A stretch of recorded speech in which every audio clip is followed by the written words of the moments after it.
मैं मदारी झाटू कर कहता है पैसा के गायब कर दी अंतर मंतर जादू जंतर छू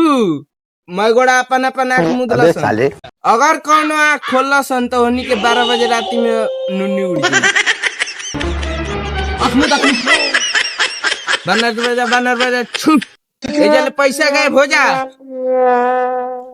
छू छू छू छू देखा जाए तो पैसा गायब हो गई ना गायब हो गई कह देते ही हम पैसा के वापस लाई दो अच्छू अच्छू पैसा वापस आ जो अरे तो पहुंचो हमारे पैसा का भले जे रखले रही